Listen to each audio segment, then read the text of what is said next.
Where the star charts go dark, human space begins. The first time archivist Rovek heard the signal, he thought it was static. Just background noise, a glitch from deep space. He was alone in the observatory dome of listening post Cora 7, staring at stars that never changed, waiting for something new. That's when it came through 3 short bursts. A pause. Then a long hum that seemed to stretch too long to be natural. Rovek leaned forward. He ran the signal again. Didn't match any known transmission. Not council frequencies.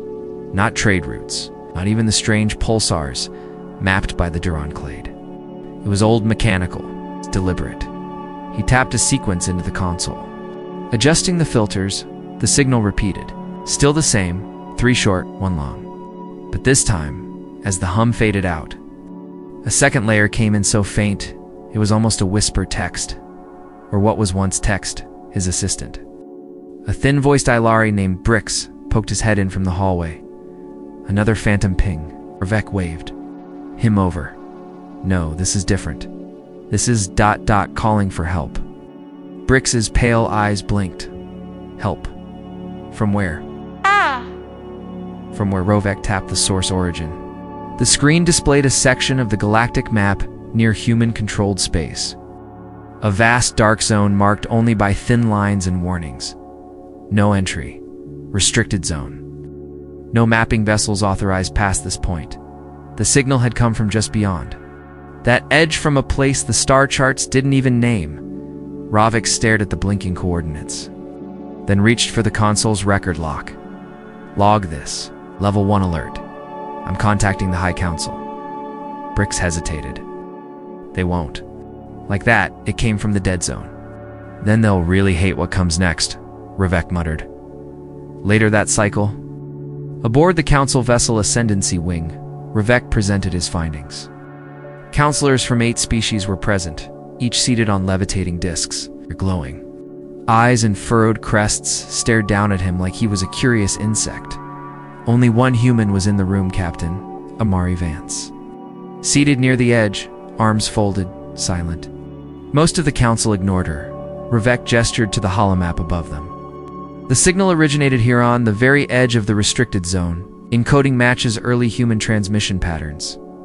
Ancient ones, almost pre-warp. Counselor. Malton, a translucent elder from the Valari Spire, floated closer. Human code? From a place even the humans forbid us to enter. Rovek nodded. Yes, and there's more. When we ran a deep scan, the signal's time signature was ... wrong. Wrong how? Asked Shenakai, a council xenoshantist. It came from a date 200 years in the future. Murmurs erupted across the chamber. That wasn't possible. Signals don't move backward through time. It's not naturally. That's when Amari Vance finally spoke. What did it say? Rovek turned to her. We haven't decoded all of it, but the first translated phrase is clear. It says, "Do not come here." We failed to stop it. Silence filled the chamber. Counselor Malton's skin shimmered uneasily. Is this a human trick? Vance shook her head. We don't fake distress calls. Not from that far inside the black line. You think we want attention drawn there? Shenakai narrowed her eyes. And what is there, Captain? Hiding. Vance looked at Rovek, her face unreadable. You wanted to know what's beyond the maps? Keep going. And just like that, Rovek knew what he was going to do. 3 days later, he stood aboard the survey vessel Tracer Arc. With him were Shenakai, Brix, and Vance assigned, not by choice, but by order, to oversee and report back. As their ship approached the edge of the dark zone, the stars outside began to flicker, not like lights but like reflections. The further they went, the more the universe looked wrong. It's not dangerous, just off, like a painting smudged in the corners. Nav systems are glitching, Shenakai said, her tone clipped. Our quantum anchor just lost fix on Galactic. North, that's impossible, Brix whispered.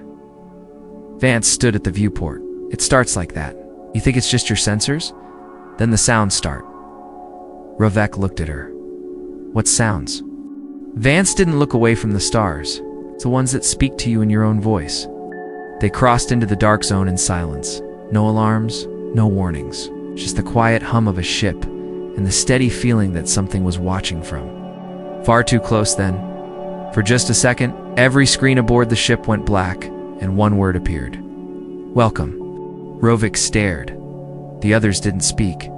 The word faded. The lights returned. Nothing moved. But all of them now felt it like a pressure just behind their eyes, or a breath on the back of the neck. They were inside now, and something knew it. The silence didn't leave. Even with the ship's systems back online, even with lights flickering gently and engines humming low, it felt like something was missing, like the sound of space had changed. Everyone on the tracer arc noticed it, but no one wanted to be the first to say it. Rovik moved slowly through the control room, his fingers tapping across his console. We're not picking up anything, no ships, no comms, not even cosmic background. Noise. It's like space itself went quiet. Still think this is a natural dead zone? Amari Vance asked from the side, arms crossed. Brix looked nervous. Could be a field? A dampening layer around this sector? No, Shinikai said softly. This feels deliberate. This is silence with purpose. Rovik watched the star chart shift on the main display. As they moved forward, stars disappeared from the map, not because they were gone, but because their systems stopped tracking them. The ship knew the stars were there, but the data wouldn't hold. It was like something was rewriting space as they passed through it. Hold position, Rovik said. Run a pulse scan, see if there's anything close. The scan went out, and returned instantly. Too fast. The ship shuddered. Just for a moment, I didn't fire the engines, Brix whispered. We're not moving, Vance said. But something else is. Outside, in the dark, a shape emerged. It didn't come from a direction. It didn't fly in from afar. It simply was there, where it hadn't been before. A structure or maybe a ship drifting slowly toward them. Black, hexagonal in shape, with smooth sides that seemed to absorb the starlight. It had no lights, no markings. And yet, we're being scanned, Shinikai said. Except the signal isn't targeting the ship, it's targeting us. You mean biologically? Rovik asked. She nodded. Brainwave patterns, DNA structures, centers. Vance stepped toward the view screen. This is why we warned everyone away. That thing isn't a ship. It's a probe, and it learns fast. Rovik turned to her. Then you've seen one before. I've heard of them. Classified incidents. Usually one appears just before. A breach? A breach of what? Brix asked. Vance hesitated. Reality. Probe stopped moving. It hovered a few kilometers ahead, completely still. Then it lit up just once. A white pulse spread across its surface, and every screen aboard the tracer. Arc flashed the same image. A human face. Old, tired, pale, and unmistakable. That's my grandfather, Vance whispered, her voice hollow. Rovik stared at her. But he disappeared over 30 years ago. Never came back, she said. They told me his ship broke apart in a solar storm near the Black Line. I never believed it. The face on the screen opened its mouth. A garbled voice, broken by static, echoed through the speakers. It's not just here. It's bleeding backward. Then the screens shut off again. The probe vanished. Literally. One moment it was there. The next it was gone. Not cloaked. Not warped. Just erased like a forgotten thought. Alarms began to buzz. Shipwide echo detected. Brix shouted something. Copied our data. Internal files. Personal logs. Navigation maps. Even crew memories. Somehow. Rovik felt a chill. Vance didn't move. Her eyes were fixed on the dark beyond the glass. No, not yet. We're close to something. That probe didn't show my grandfather's face for nothing. It was a message. Shinikai looked uneasy. Or a warning. The ship moved forward. Slower now, all engines set to minimal thrust. They passed through another field of darkness, thicker than before. The stars thinned out, replaced by something stranger. Colors that flickered between dimensions. Shapes that bent and stretched. Lines that curved where nothing should curve. Then they saw it. A station. Massive. derelict, and human dash-built, but far older than it should be. It hung in orbit around a cracked planet, half its rings broken and floating aimlessly in space. No registry number, Rovek said, no ID codes, but it's definitely human. Pre-Union architecture. Some of those modules are over 200 years. Out of date. They were here before the council knew, Vance murmured. Before humans were even on the maps. Rovek nodded slowly. And they weren't just exploring, they were watching something. The station looked empty. No lights. No movement. But the docking bay was open. Should we go in? Brix asked. Everyone turned to Vance. She didn't hesitate. Yes, she said. We came for answers. They're in there. As the tracer arc locked onto the station and powered down for docking, no one noticed the soft flicker in the corner of the nav screen. Just one word. Listen. The airlock hissed as it sealed behind them. Rovek stepped cautiously into the old station, the metal floor echoing under his boots. Dim emergency lights flickered along the ceiling, casting long, broken shadows. It smelled like dust and cold. Metal, like no one had breathed this air in decades. Vance walked ahead, her flashlight sweeping across peeling paint and old Earth logos half covered by corrosion. This station was never on any public records, she said. Diagrams. Like these before deranged listening posts. Used during the early years of human expansion, Brix shivered, adjusting the filters on his helmet. Why build something so far out and then abandon it? Maybe they didn't, Rovek said quietly. They passed old crew quarters, storage, lockers, and a mess hall that looked frozen in time. Trays were still on tables. Chairs lay tipped over. One still had a faded coat hanging on it. Whatever happened here, Shinekai said. It happened fast. They reached the main control room. Screens lined the walls, most cracked or dark, but one was still glowing faintly. Vance walked over and brushed dust from the screen. It flickered, then displayed a message. Containment failed. Reversal attempt unsuccessful. Do not attempt recovery. Rovek leaned in. Reversal of what? Vance found an old data port and connected her wrist terminal. Files began copying. Most were corrupted. But one video log opened. A human appeared on the screen mid-40s wearing a weathered uniform.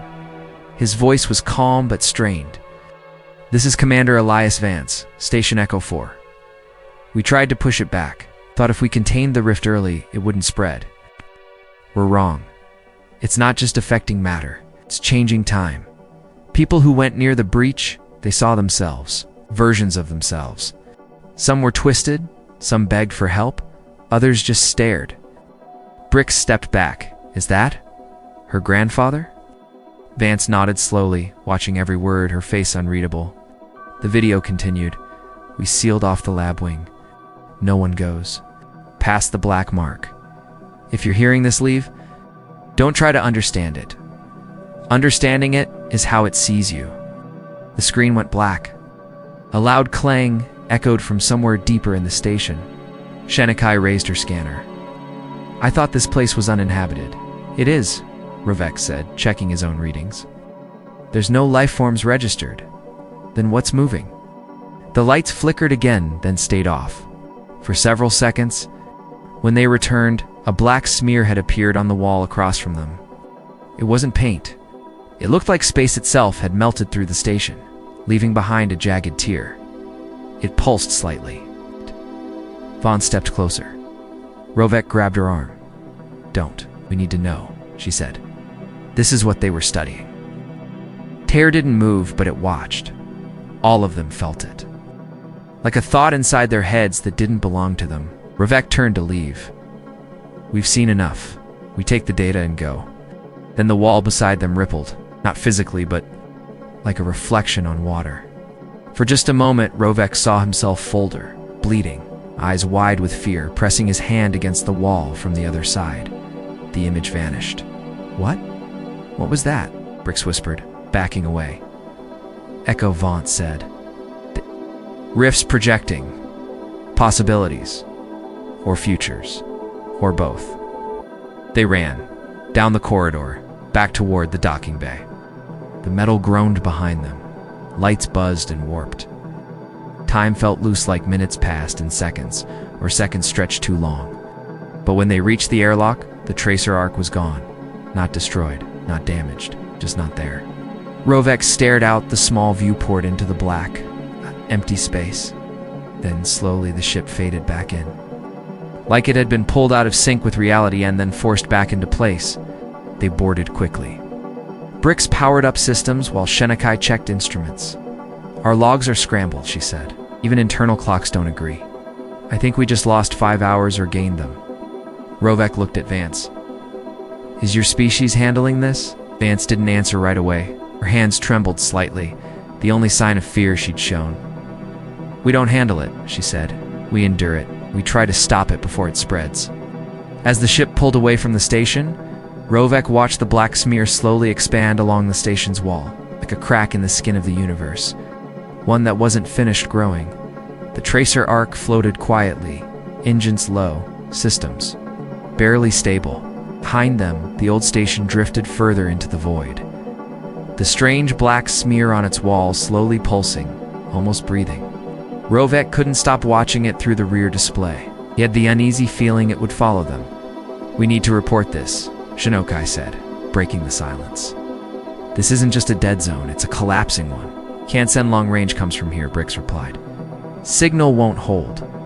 Everything bends. Even time." Mari Vance leaned forward, staring at the nav screen.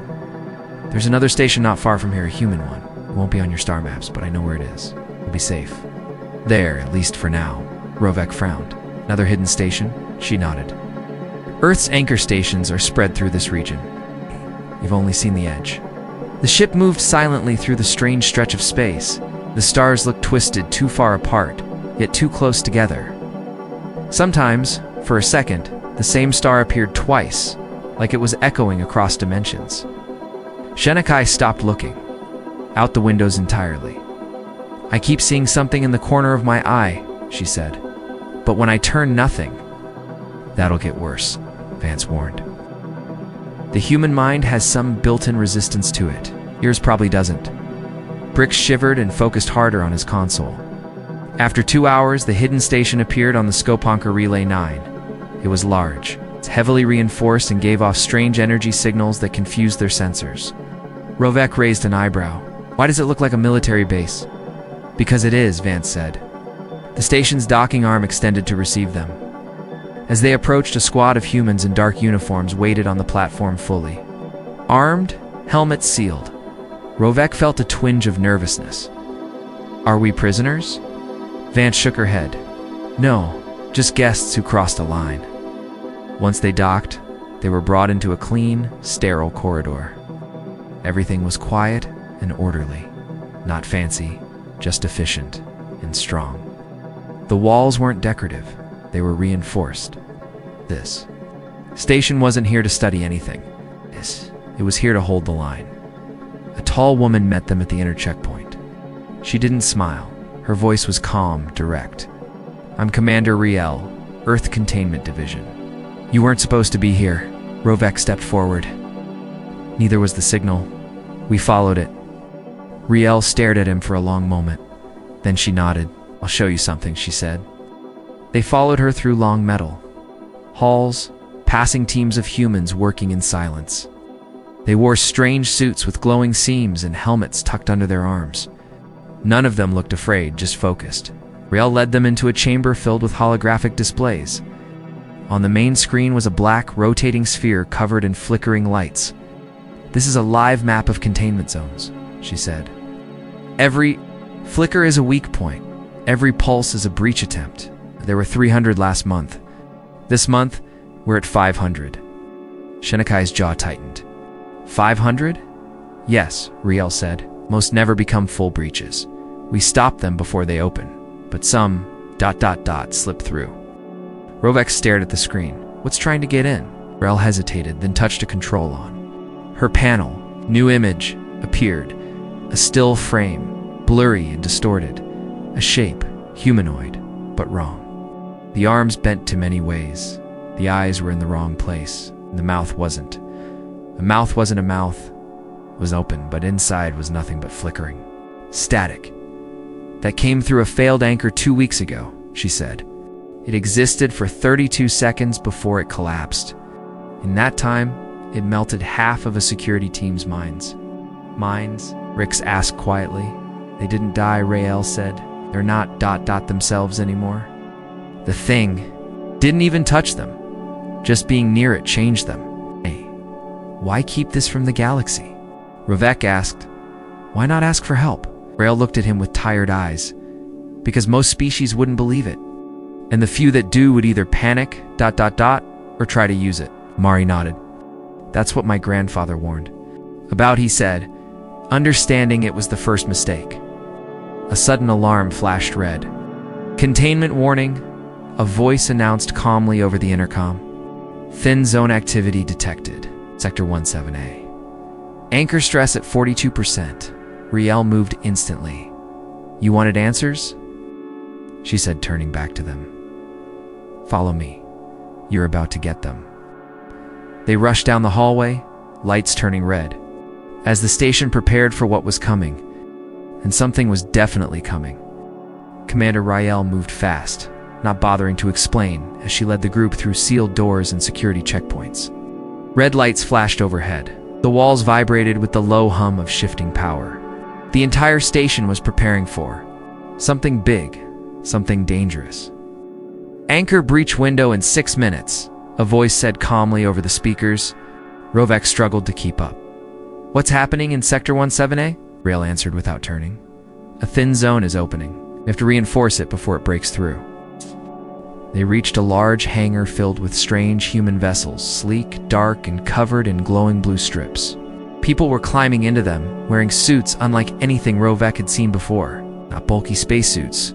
These were slim, flexible, almost like armor with circuits woven into the fabric. One technician handed a suit to Vance. Reality. Stabilization gear, she said, while pulling it on. Protects us from mental distortion, time shifts, and light bleed. Ravek looked around. We're not going out there, are we? You wanted the truth, Riel said. This is it. A small transport waited for them, already powered up. They boarded quickly. Inside, the walls were lined with containment gear and strange devices that looked more like instruments from a science lab than weapons. The ship launched. Outside the station, the stars looked strange, again like reflections in broken glass. The further they moved toward Sector 17A, the more twisted space became. Colors shimmered where no colors should exist. Black seemed brighter than light. And then they saw it. A tear in space black and jagged, hanging in the void like a wound. It wasn't large, maybe the size of a small shuttle, but it moved like it was alive. It pulsed and stretched, as if trying to open wider. Around it, human vessels moved into position. They formed a perfect circle and began to release anchor drones machines that looked like metal spires glowing with bright energy. The drones floated outward and connected to each other with beams of stabilizing force, trying to stitch. The rip shut, but the tear fought back. Anchor stress is rising, a voice said through their comms. Stabilization at 63%. Entity presence confirmed. Ravek gripped his seat. What entity? Then he saw it. From inside the tier, something began to emerge. At first, it was just a shadow. Then shapes long, thin limbs that stretched like smoke, flickering between, solid and not. Eyes opened across its body, blinking in random patterns. Mouths whispered words no one could understand. Brix gasped and looked away, shaking. I heard it say my name. You didn't, Vance said calmly, activating. Her helmet's visor, it's not talking to you, it's talking through you. The human ships increased power to the anchors. Bright white light blasted toward the breach. The entity flinched, recoiling back, but not all the way. It pushed forward again, stronger. Reinforce line 7, someone yelled. Another beam. Activated, the tier began to close slightly. The entity twisted in rage, or maybe fear. It made no sound, but the silence felt louder, like a scream without a voice. Ravek couldn't look away.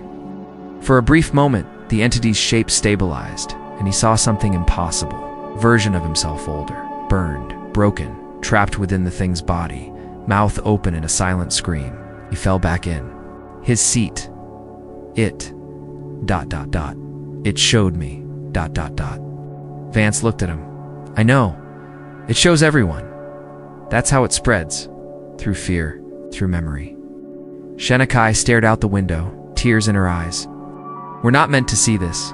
No, Riel said. But we do. Every day. With a final surge, the containment field snapped into place.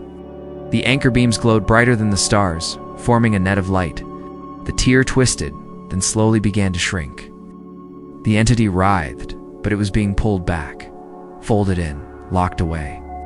A moment later, it was gone. Silence returned. The tier sealed completely, leaving only a faint shimmer in space where it had been. Everyone exhaled at once. We'll monitor the area for another 72 hours, Riel said in intercoms. Anchor relay holding. As they turned the transport back toward the station, Rovek sat quietly, eyes wide. You do this all the time? Riel nodded. Hundreds of times a year, sometimes more, sometimes worse, and no one knows. Now you do. Rovek didn't reply. He had too many questions and no words. But one thing was clear. The humans weren't just guarding their territory.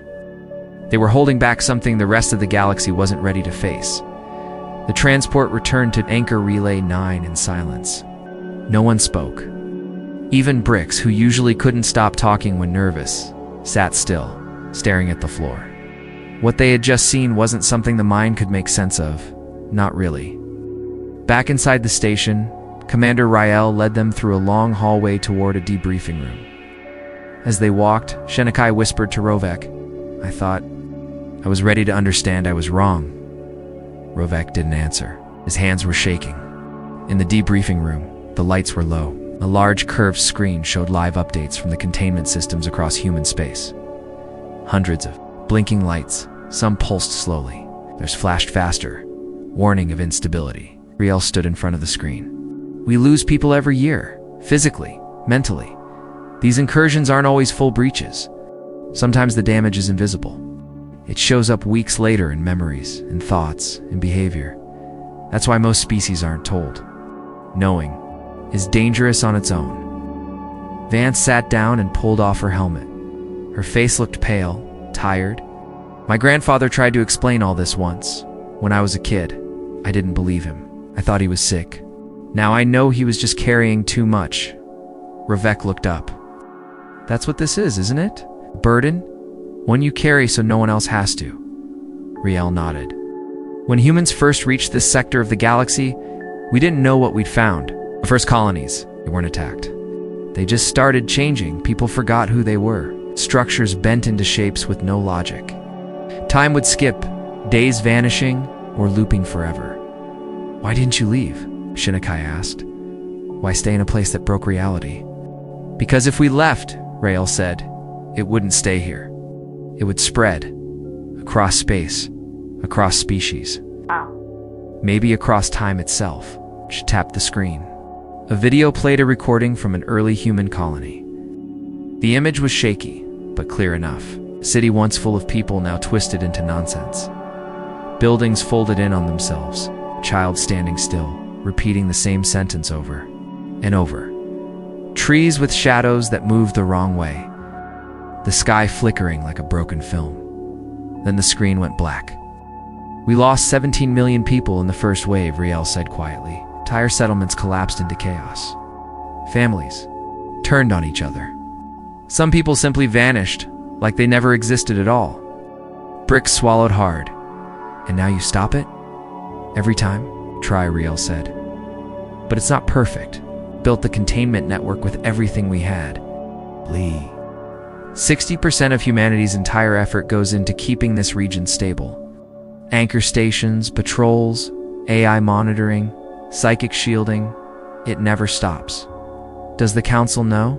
Rovek asked. Not officially, Vance answered. A few high-level members were told. Most couldn't handle it. Some thought we were lying. Others tried to use the information. One species even tried to breach a tier on purpose. What happened? Shenikai asked. Riel's voice turned cold. Their star system no longer exists. No one spoke after that. Later, Rael took them to a room overlooking a vast chamber, the anchor core.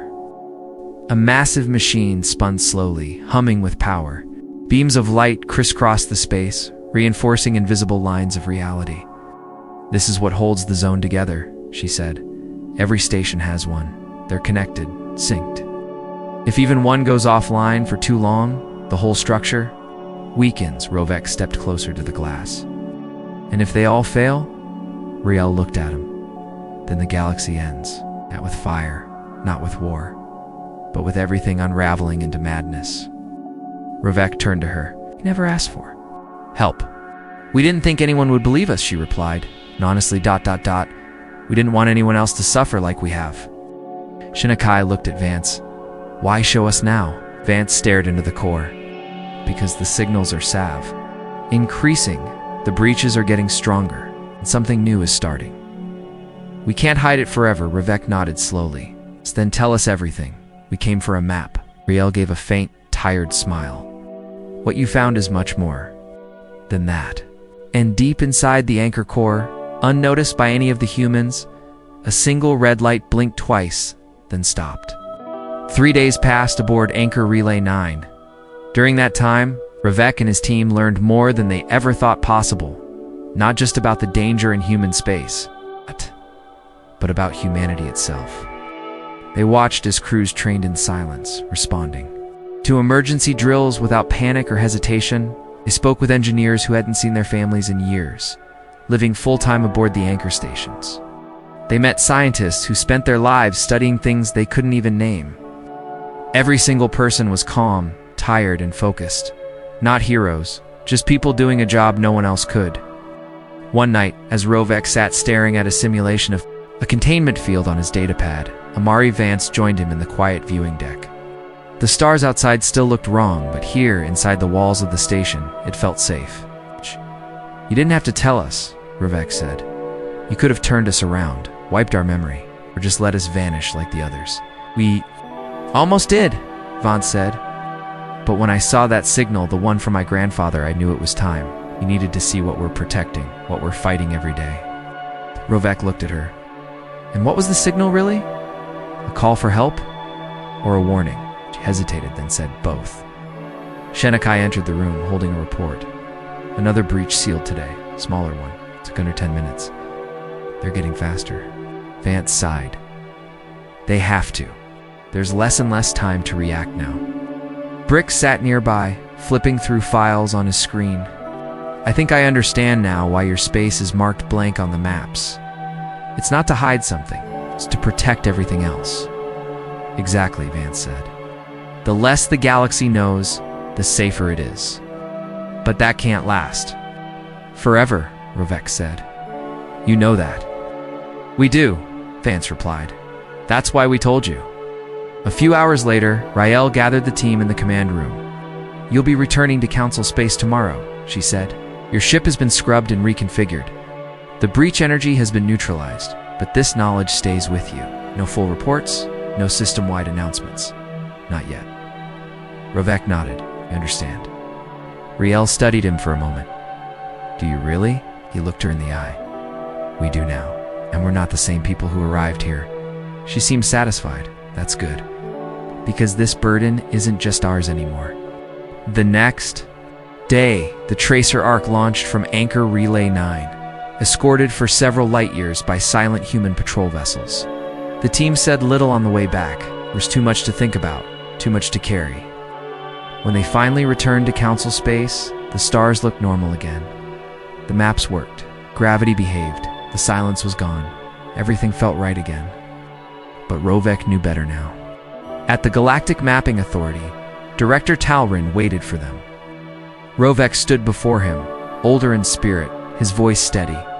"We found something in the dead zone, something worth protecting." The director nodded slowly. "Will it threaten the Council?" Rovek shook his head. "Not if the humans keep doing what they're doing." "And what are they doing?" Talrin asked. Rovek took a deep breath. "Holding reality together. Every single day." Talrin didn't ask more. Maybe he knew something. Maybe he didn't want to. Either way, the report filed later was brief and clean. Human territory designated, protected zone, navigation restricted. Spatial hazard present. No further mapping required. No mention of the breach. No mention of the monsters. No mention of the sacrifice. The galaxy didn't need to know. Later on the upper deck, Rovek looked out across the stars. Nokai stood beside him. Do you think they'll ever share the full truth? Maybe one day, Rovek said, when more species are ready, when minds are stronger. Brix approached, holding a new star map, hit a label over the blank section of space where Earth's territory began. It read, Restricted, Spatial Stability Zone, Human Oversight. Shenikai smiled slightly. It's not the whole truth, but it's close enough. Rovek nodded. It tells the galaxy what matters. That someone's watching.